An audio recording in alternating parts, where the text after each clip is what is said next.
16वीं सदी की यह बहुत पुरानी कहानी है। किसी गांव में बहुत ज्ञानी ब्राह्मण पंडित रहता था। उसका नाम रामलाल था। रामलाल आसपास के सभी गांवों में बहुत प्रख्यात था और इसी कारण से वह धनवान भी था। रामलाल का परिवार कुछ ज्यादा बड़ा नहीं था। रामलाल अपनी पत्नी के साथ अपने बड़े घर में अकेला रहता था। उसकी सिर्फ एक बेटी थी, जिसका शादी पास के ही गांव वाले एक सचिन नाम के लड़के से हो चुका था। रामलाल ने बेटी के विवाह से पहले अपने होने वाले दामाद की अच्छी तरह से जांच पड़ताल की थी और अपनी बेटी का भविष्य के बारे में भी ठीक से सोचा था। तब जाकर उसने अपनी बेटी की विवाह की थी। लेकिन कुछ सालों में ही रामलाल का दामाद बुरी आदतों का शिकार बन गया। शराब और जुआ की बुरी लत की वजह से वह सड़क पर आ गया था।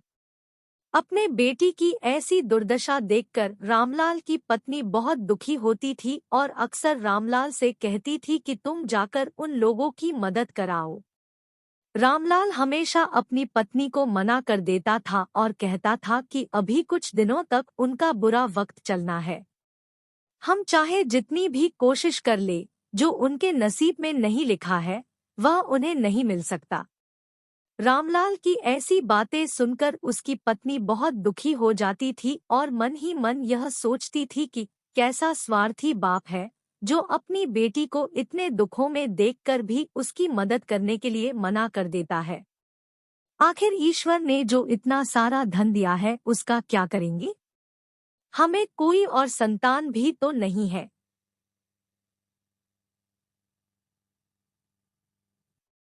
केवल एक बेटी है और उसके लिए भी कुछ नहीं कर सकते तो किसके लिए करेंगे?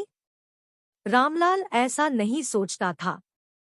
ऐसा बिल्कुल भी नहीं था कि रामलाल अपनी बेटी से प्रेम नहीं करता था, लेकिन उसने अपनी बेटी की किस्मत बहुत अच्छे से पढ़ी थी और वह पहले से ही जानता था कि चाहे वह किसी भी लड़के से शादी करती, लेकिन उसके जीवन में यह समस्या आने वाला ही था और बिना इसे भुगते उसे छुटकारा नहीं मिलने वाला था। एक दिन वह दोनों खाने पीने के लिए भी मोहताज हो चुके थे। एक दिन रामलाल की बेटी और दामाद उसके घर पर आए। रामलाल ने और उसकी पत्नी ने दोनों का खूब सेवा सत्कार किया और अच्छा खाना खिलाया। बेटी और दामाद की रामलाल से मदद मांगने की हिम्मत ना हुई, इसलिए वह बिना कुछ बोले ही वापस अपने घर को लौटने के लिए निकलने वाले थे। लेकिन माँ तो एक माँ होती है।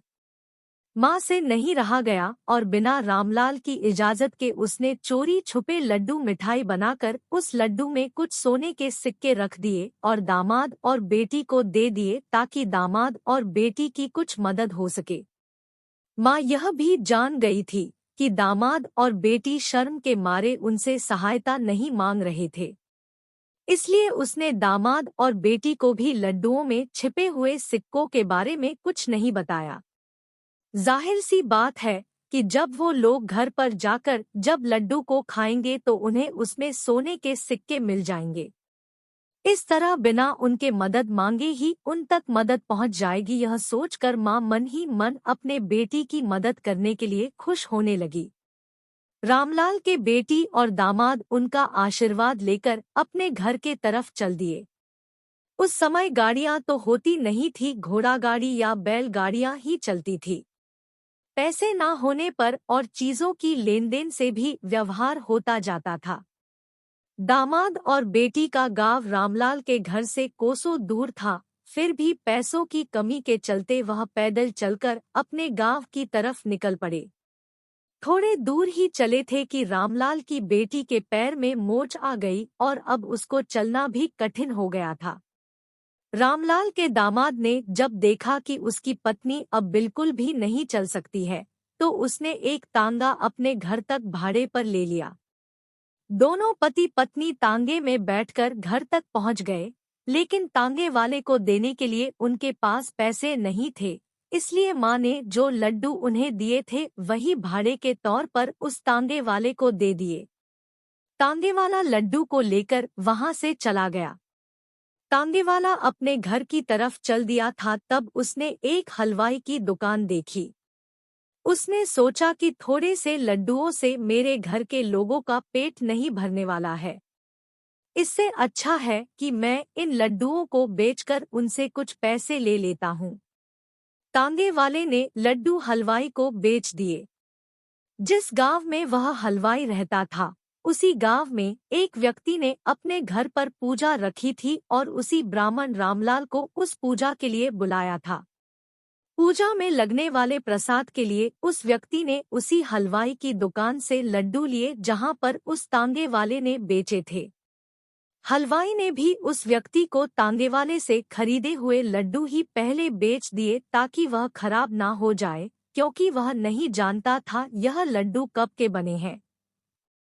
पूजा खत्म होने के बाद दक्षिणा और लड्डू का प्रसाद लेकर जब रामलाल अपने घर आया और खाना खाने को बैठा तो प्रसाद में लाए हुए लड्डू खाते वक्त लड्डू में से सोने का सिक्का निकला। इस घटना को देखकर रामलाल की पत्नी के आंखों में आंसू आ गए।